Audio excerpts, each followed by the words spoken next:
Are any Buzzcast listeners experiencing the fitness competition High Rocks, which is a combination of the workouts of CrossFit with the event format of a Spartan race or a Tough Mudder? They expect to have more than 1.5 million participants this year. I was told to witness this in Chicago about a month ago, but I couldn't get to the event. The New York Times recently spoke to their founders, who are looking to turn it into a broader business, an established sport, and yes, with a new pro league. Check out more details on High Rocks in Monday's issue of SBJ Daily. Also, if you're experiencing it and doing it, let me know. Love to hear more. And this is your morning Buzzcast for Tuesday, July 1st. I'm Abe Madkour. A big day for the WNBA on Monday as the league announced it will expand to 18 teams over the next few years. You will see new teams in Cleveland, Detroit, and Philadelphia.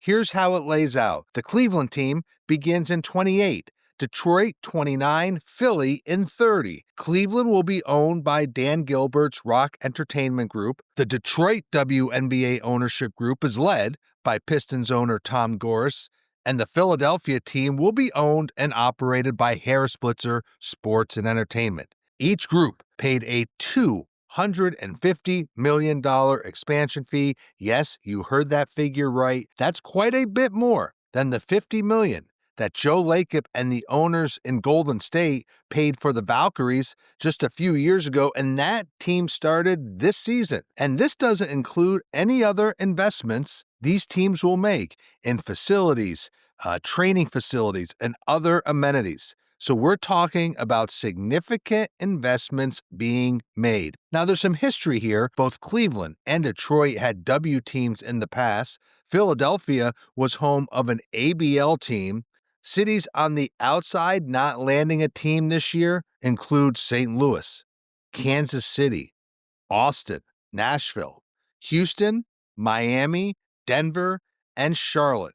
But expansion's not done. There will be expansion in the future, but this takes us to 2030. Here are a few more details. Cleveland's new team will play at Rocket Arena. Detroit's team will play at Little Caesars Arena. It's not clear yet if the Detroit team will reclaim the Shock name, remember from years ago. Other owners in the Detroit franchise: Jared Goff, Grant Hill, Chris Webber, Lions owner Sheila Hamp, General Motors chair Mary Barra, Eminem, and others. So there's a strong ownership group in Detroit. Philadelphia's team will play at the Sports Complex new arena, which of course will be home to the Sixers and the Flyers. That is scheduled to be done in 2031, but Josh Harris mentioned that he hopes the construction timeline can be moved up to allow the team to play there during its inaugural season. If it's not possible, it'll play at Wells Fargo Center.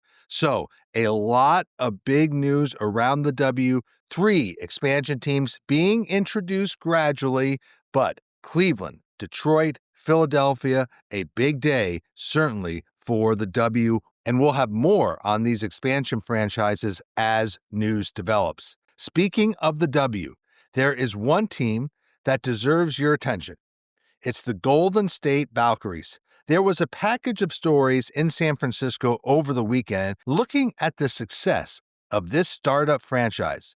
And owner Joe Lacob, who has seen a lot in his day and has won a lot of championships, said he has been blown away by the team's launch and that it has exceeded his expectations. Interestingly, he said the atmosphere at Chase Center for Valkyries games is comparable to a Warriors game.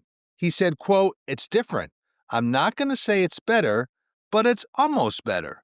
It's really loud. The energy is palpable," end quote. The Valkyries have sold out every one of their 9 home games. They're drawing crowds of more than 18,000, and the team's colors have become a staple in the Bay Area fashion scene.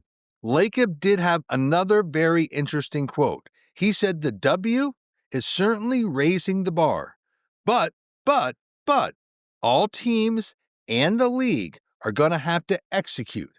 Do not overlook that comment, because it's known that the league office and many teams do not have the personnel or the financial resources to effectively execute, meaning across their operation to the maximum degree. And that is something I continue to hear.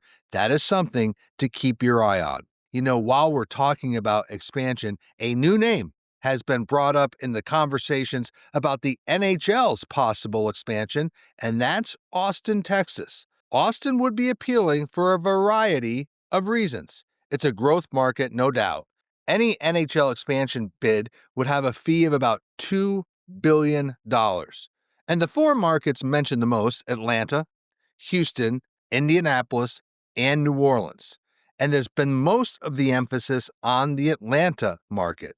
But the theory is that the NHL could expand by two teams, one team in both the East and Western conferences. So you could see something like Atlanta and Austin be part of any expansion process. But there is still a long way to go on this story, but Austin starting to creep into the NHL expansion discussion points. Staying with the NHL, the hockey agency Quartexx dominated the first round of the NHL draft on Friday night. They had 8 selections in the first round. CAA Sports represented the second most players with 4 selections.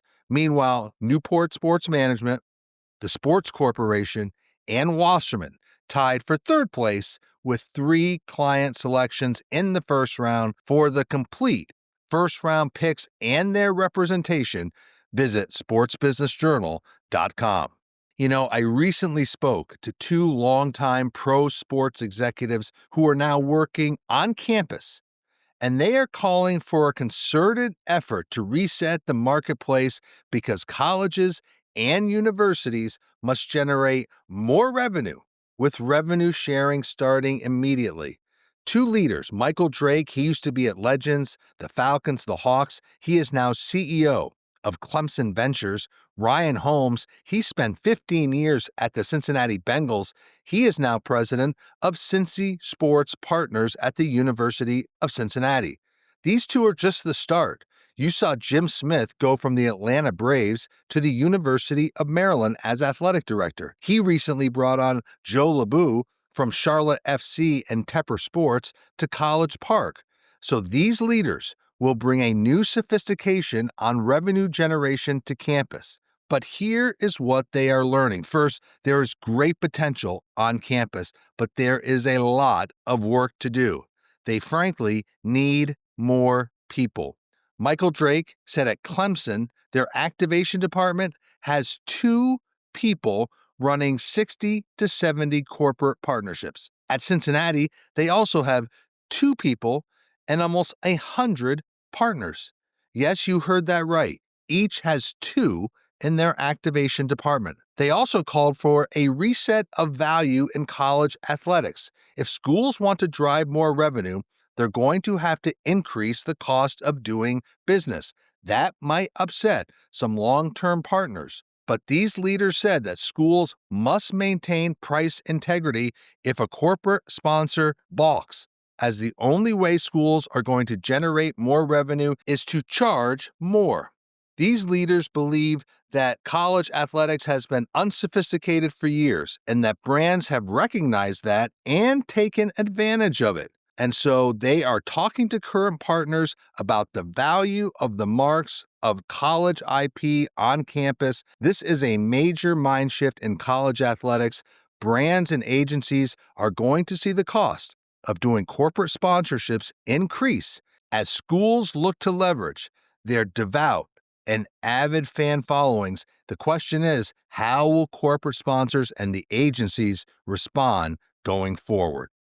Couple of quick hitters to end the Buzzcast. A key sponsorship executive is moving on as longtime JP Morgan Chase sponsorship leader Frank Nakano is retiring after more than 13 years at the company. This was a big job.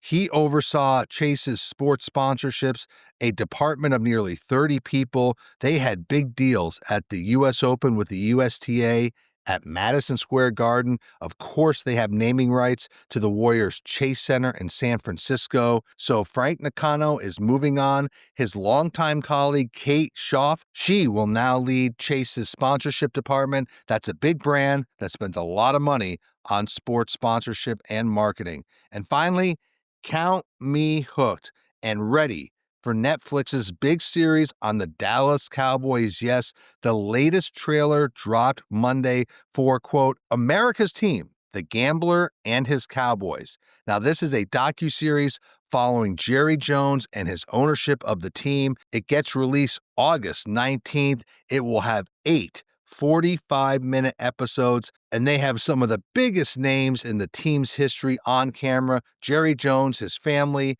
Jimmy Johnson, Troy Aikman, Michael Irvin, Dion, Barry Switzer. Check out this trailer. You will see it's going to be intense. Trust me. And there are a lot of people talking about this series released August 19th. And so that is your morning Buzzcast for Tuesday, July 1st. I'm Abe Madkour. Thanks for listening. Stay healthy. Be good to each other. I'll speak to you tomorrow.